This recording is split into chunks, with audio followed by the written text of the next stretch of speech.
Los Angeles, février 2013. Dans un hôtel du centre-ville, les clients commencent à se plaindre. L'eau du robinet a un goût infect, une odeur douceâtre et écœurante. Certains disent qu'elle sort noire avant de devenir marron. Ils s'en servent pour boire, se brosser les dents et se doucher. Ils ne savent pas encore que depuis 2 semaines, un corps est en train de se décomposer dans le réservoir principal, sur le toit. Cette histoire, c'est celle d'Elisa Lam, mais c'est aussi celle du Cecil Hotel, un bâtiment qui ne devrait pas exister. Un aimant pour la mort, la folie et le mal pur. Avant Elisa, il y a eu des centaines de suicides ici. Des gens sautaient des fenêtres si souvent que les passants évitaient le trottoir d'en bas. C'est ici que le traqueur nocturne Richard Ramirez venait se reposer, après avoir massacré des familles entières dans les années 80.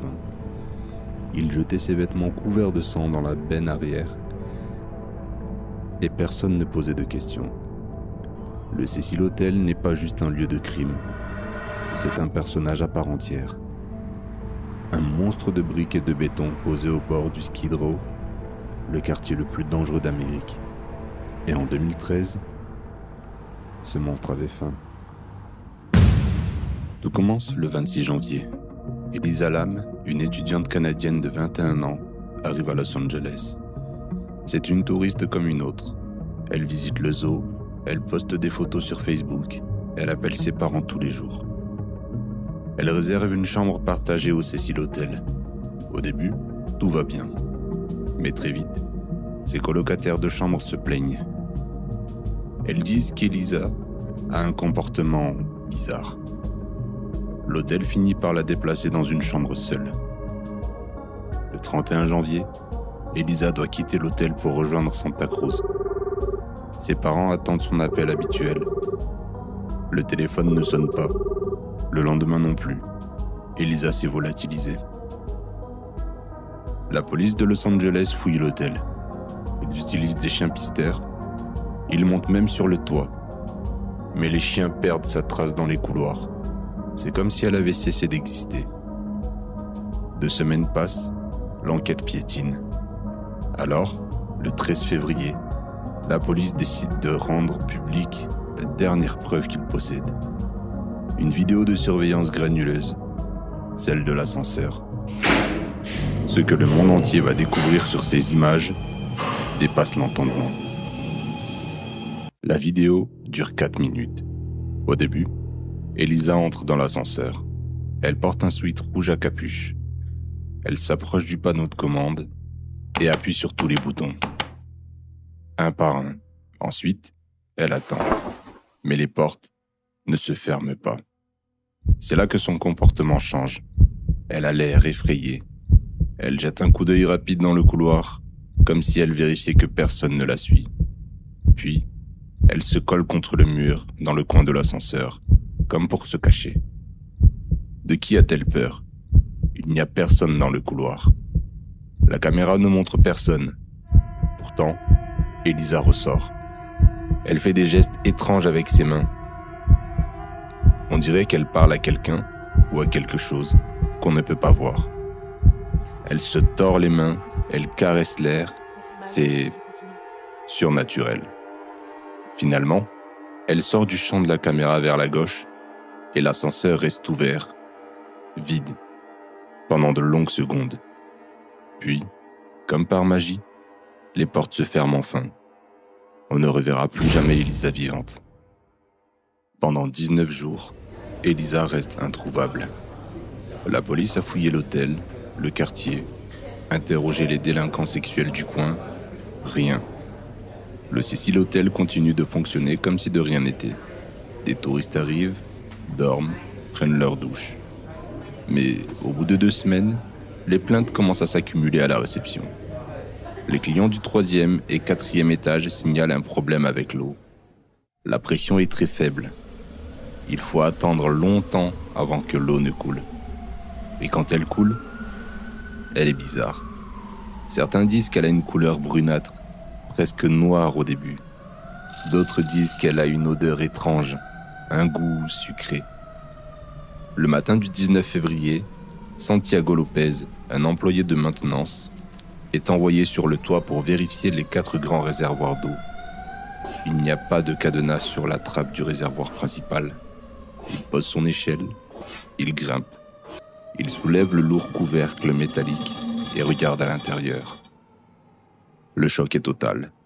Elisa Lam est là. Son corps flotte à la surface, le visage tourné vers le ciel. Elle est entièrement nue. Ses vêtements flottaient à côté d'elle, les mêmes vêtements qu'elle portait dans l'ascenseur. L'horreur de la situation frappe tout le monde instantanément. Pendant 19 jours, les clients de l'hôtel se sont lavés les dents, ont pris leur douche et ont bu de l'eau dans laquelle un cadavre était en train de se décomposer. Mais pour comprendre la mort d'Elisa, il faut comprendre l'endroit. Le Cecil Hotel n'est pas un hôtel ordinaire.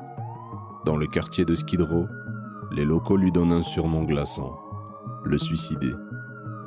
Depuis sa construction, c'est un aimant pour la mort. Des dizaines de personnes se sont jetées par les fenêtres de leur chambre. D'autres y ont été sauvagement assassinées. Mais le pire, ce sont ses résidents les plus célèbres. Dans les années 80, Richard Ramirez, le terrifiant traqueur de la nuit, vivait ici, au 14e étage. On raconte qu'il rentrait le soir à la réception, couvert de sang après ses crimes. Et personne ne lui posait jamais de questions. Quelques années plus tard, Jack Unterweger, un tueur en série autrichien, s'y installe aussi. Il voulait marcher dans les pas de Ramirez pour chasser et tuer ses victimes. Elisa Lam ne le savait peut-être pas, mais en franchissant les portes du Cecil, elle n'est pas juste entrée dans un hôtel, elle est entrée dans un sanctuaire du crime. Une question se pose. Est-ce l'hôtel lui-même qui rend ses occupants fous? Ce qui va transformer ce fait divers en légende urbaine mondiale, ce sont les coïncidences. Sur Internet, des milliers de détectives amateurs se mettent à fouiller. Et ce qu'ils découvrent dépasse l'entendement. D'abord, il y a ce film, Darkwater, le remake américain sorti en 2005. L'histoire: une mère et sa fille emménagent dans un immeuble délabré.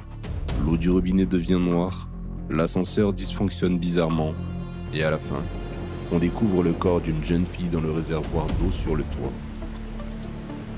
C'est exactement, point par point, le destin d'Elisa. Sauf que le film est sorti 8 ans avant sa mort. Et ça ne s'arrête pas là. Au moment même où la police cherche le corps d'Elisa, une violente épidémie de tuberculose frappe le quartier de Skid Row. Les autorités sanitaires sont en alerte et utilisent un test de dépistage spécifique. Le nom de ce test? Regardez bien. L-A-M-E-L-I-S-A. Son nom de famille, suivi de son prénom. Écrit noir sur blanc sur les kits médicaux utilisés à quelques mètres de l'hôtel. Juste une série de coïncidences? Pour beaucoup d'internautes, c'est mathématiquement impossible. C'est la preuve qu'on est face à une simulation. 4 mois après la découverte du corps, le rapport médical du médecin légiste tombe enfin. Verdict: noyade accidentelle. L'autopsie ne révèle aucune trace de drogue, ni d'alcool, ni de violence physique. L'explication la plus probable: Elisa souffrait d'un trouble bipolaire sévère. Elle aurait arrêté de prendre son traitement, ce qui aurait déclenché un épisode psychotique. Persuadée d'être poursuivie par quelqu'un ou quelque chose, elle s'est réfugiée dans un seul endroit qu'elle pensait sûr, le réservoir. Quant à sa nudité, les experts parlent de déshabillage paradoxal, un phénomène fréquent en cas d'hypothermie extrême. Le cerveau, confus par le froid, donne l'illusion d'une chaleur intense. L'affaire semble close, à une exception près. Un détail qui hante encore les enquêteurs amateurs. Le concierge qui a trouvé le corps a affirmé que le lourd couvercle du réservoir était ouvert. Mais dans le rapport officiel, il est indiqué comme fermé. Si Elisa a sauté d'elle-même, comment a-t-elle pu refermer ce couvercle de l'intérieur en flottant dans l'eau? C'est peut-être la seule question qui n'aura jamais de réponse. Le Cecil Hotel a depuis changé son nom. Il s'appelle le Stay on Main. On a repeint les murs, changé la déco. Mais peut-on vraiment effacer l'histoire d'un lieu? Certains disent que le mal ne quitte jamais vraiment les murs. Il attend juste le prochain client.